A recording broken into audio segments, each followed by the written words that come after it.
Sekolah rakyat ya. Kemarin sudah saya singgung ya. Apa? SR itu apa?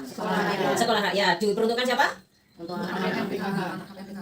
Untuk anak-anak yang sekolah yang tidak bisa melanjutkan lalu apa kena biaya gitu. Terus apa ini? Ada biayanya pada? Gratis. Seragam? Gratis. Tinggal di asrama? Ya. Ayo, ada biaya? Ya. Nah, mungkin yang harus saya luruskan yang pertama ya. Jadi SR sekolah rakyat itu diperuntukkan bukan hanya yang DO, bukan hanya PKH ya, tapi ini diperuntukkan bagi yang pertama syaratnya ada di BNBA ya, by name by address. Jadi kemarin data yang saya share melalui ketua, apakah ada di situ kan campur, gak cuman PKH tok, tapi juga ada yang di luar PKH. Malah PKH ini sebagian kecil tok paling ya kan, lebih banyak yang data dari luar. Kan kemarin saya minta tolong untuk bantu apa istilahnya mengenali ya kan, mengenali ini tetangganya. Mungkin terus ada yang biasanya itu, oh ini di Bandung kan cari anakku dan seterusnya ya. Kita memang verbal ulang ya, kemarin sudah ya kan, cuman mungkin karena belum memenuhi kuota akhirnya kan kita sisir ulang ya. Barangkali mungkin terlewat ada yang berminat karena kemarin sempat ditutup juga pendaftarannya, sekarang dibuka lagi, maka kita mencoba mencari lagi yang berminat untuk masuk di SR ya. Jadi yang pertama ada di BNBA, karena kemarin ada beberapa yang berminat daftar ke saya tapi namanya nggak ada di BNBA. Waktu awal kemarin ya saya list, saya masukkan di dalam data untuk masuk SR, tapi ternyata selanjutnya perintah itu hanya menginginkan, hanya memperbolehkan yang daftar SR itu yang ada di BNBA ya. Terus sempat diprotes saya juga sama yang daftar dan non BNBA itu, loh lah kenapa saya kok nggak boleh daftar, nama saya nggak ada di BNBA.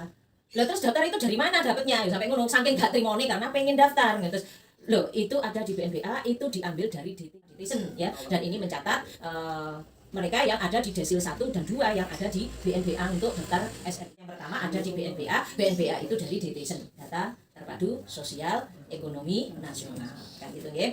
Jadi itu. Terus kemudian berikutnya kalau di desil 2 ya, jadi ekonominya sudah agak sedikit gitu ya.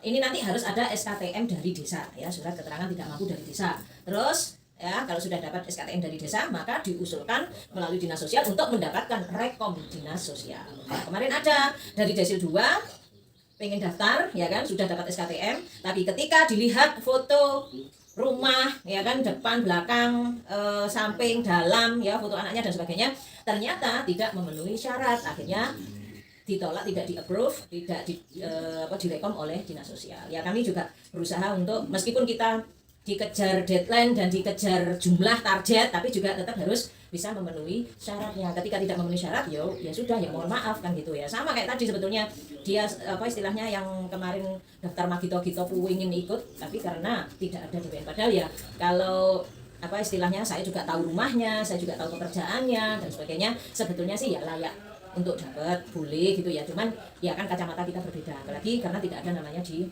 BNBA itu. Terus ada kasus juga yang kemarin itu Besti ya, 2 anak cewek, yang satu BNBA, yang satu non BNBA, pengen daftar ya, tapi begitu yang non BNBA tidak bisa daftar, yang BNBA akhirnya ya katut jenenge arek anak-anak usia SMP kayak gitu, terus harus tinggal di asrama. Begitu temannya enggak apa Besti enggak, lo sampean enggak bisa daftar, enggak iso, ya aku lek ngono ya mau pisan ya. Akhirnya habislah ya kan. Terus ada lagi kasus juga, ternyata kemarin dipikirnya hanya sekolah saja tanpa tinggal di asrama. Begitu tahu tinggal di asrama, ibu anak nangis kejer ya, sampai di video, karena sebagai bukti sebetulnya ya pengen, cuman kalau tinggal di asrama ini berat. Kenapa? Karena ternyata dia anak tunggal, baik anak maupun orang tuanya mungkin ya jenenge anak situ. Iya apa sih ya, anak tunggal itu gimana sih ya kan, wong tuane ya ditinggal itu kan ya aduh.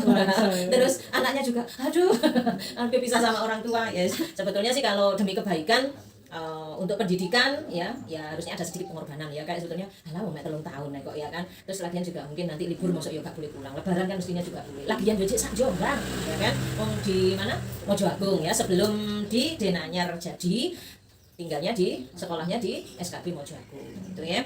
Tadi itu, terus SKTM tadi ya, terus memenuhi syarat itu, dan ini gratis semuanya ya. Jadi kemarin ada yang tanya, lah nanti pokoknya all, dan ini punya pemerintah. Terus ada yang nanyakan, lah ijazah, lo ijazahnya ya sama ya kan, sama dengan ijazah lain yang diakui karena ini adalah sekolah milik pemerintah gitu ya. Jadi ini yang perlu saya sampaikan, perlu dipahami dan dipikir-pikir lagi bagi mereka yang menjadi target SR. Target SR apa kemarin? Anak yang usia kelas berapa? 6 kelas 6 SD sama kelas 3 SMP. Karena pas pendaftaran nanti tahun ajaran baru yang 6 SD ini menjadi kelas 1 SMP. Yang kelas 3 SMP nanti menjadi kelas 1 SMA. Karena kita membutuhkan adik-adik yang belajar di level SMP dan level SMA. Baik, warga Indonesia bijak, ini tadi kami sudah melakukan sosialisasi tentang sekolah rakyat.